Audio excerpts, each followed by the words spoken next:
آگے بڑھتے ہیں، ایک اور خبر بات کر لیتے ہیں، اور یہ خبر جرمنی سے ہے۔ یورپ کے اندر یہودیوں کے خلاف نفرت انگیز رویوں میں اضافہ دیکھنے میں آیا ہے۔ اس سے پہلے امریکہ کے اندر مختلف واقعات کے اندر یہودیوں کو نشانہ بنایا گیا، یہودیوں کو ٹارگٹ کیا گیا، ان کے سکولوں پر، ان کی عبادت گاہوں پر حملہ کیا گیا، اور اب یورپی ممالک میں بھی یہودیوں کے خلاف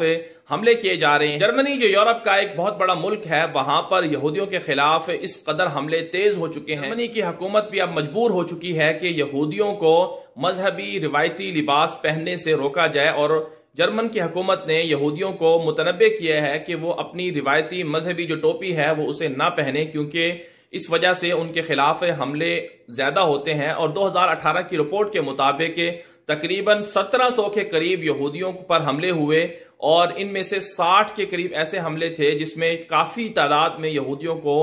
ٹارگٹ کیا گیا، نشانہ بنایا گیا۔ اور اس سے پہلے جنگ عظیم دوم کے اندر جو دوسری عالمی جنگ ہوئی تھی، اس میں بھی کہا یہ جاتا ہے کہ جرمنی کے اندر سب سے زیادہ یہودیوں کو قتل کیا گیا، ہٹلر نے یہودیوں کو بہت زیادہ قتل کیا تھا۔ اب سوال یہاں پر یہ پیدا ہوتا ہے کہ آخر یہودی تو دنیا میں بہت زیادہ طاقتور ہوتے جا رہے ہیں، اور اس وقت دنیا کی معیشت پر بھی یہودیوں کا کنٹرول ہے، اسرائیل بھی آگے بڑھ رہا ہے، پھر آخر کیا وجہ ہے کہ یورپ کے اندر جو یہودیوں کا اتحادی ہے، عیسائی ملک ہیں، عیسائی لوگ ہیں، وہ تو یہودیوں کے ایک طرح سے فطری طور پر اتحادی ہیں، آخر وہ کیوں پھر یہودیوں پر حملے کریں گے؟ اور اس سے پہلے امریکہ میں بھی آخر یہودیوں پر کیوں حملے ہو رہے ہیں؟ اس کی ایک بڑی وجہ یہ ہے کہ یہ دونوں جو مذاہب ہیں، یعنی یہودیت اور عیسائیت، یہ دونوں جو مذہب ہیں، یہ آپس میں بہت زیادہ اختلافات رکھتے ہیں، نظریات بہت زیادہ مختلف ہیں۔ تاریخ اس بات پر شاہد ہے کہ یہودیوں اور عیسائیوں کے درمیان کئی سالوں تک جنگ جاری رہی، اور آپس میں دشمنی اس قدر شدید تھی کہ ایک دوسرے کے گلے کاٹ دیے جاتے تھے، ایک دوسرے کے گھر اجاڑ دیے جاتے تھے، ایک دوسرے کی عورتوں کو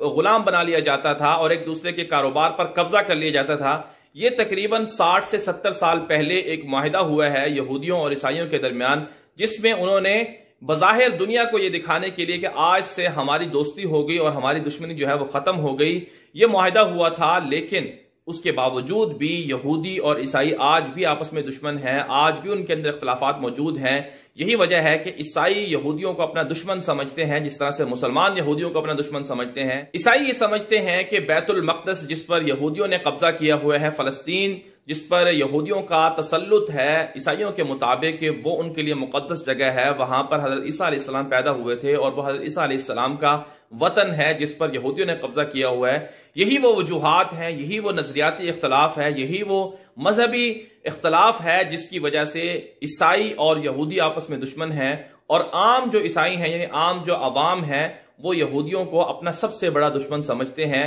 اور جب کبھی بات ہوتی ہے مسلمانوں کی، تو مسلمانوں کے خلاف یہ فطری طور پر متحد ہو جاتے ہیں، کیونکہ قرآن پاک میں بھی اللہ تعالیٰ نے یہی کہا تھا کہ یہود اور نصارہ یعنی جو عیسائی ہیں، یہ آپس میں دوست ہیں، مسلمانوں کے دشمن ہیں، اور رسول اکرم صلی اللہ علیہ وسلم نے بھی اس بات کی گواہی دی تھی۔ تو اب یہودیوں کے خلاف دنیا بھر میں جو نفرت انگیز رویوں میں اضافہ ہو رہا ہے، تو اس کا مطلب یہ ہے کہ یہودیوں کا مستقبل جو ہے وہ انتہائی خوفناک ہے، اور یہودی جتنے مظالم بھی کر لیں، آخر ان مظالم کا ضرور خاتمہ ہوگا۔ فلسطین کے نہتے مظلوم مسلمانوں کی آہیں جو ہیں وہ ضرور یہودیوں سے حساب لیں گی۔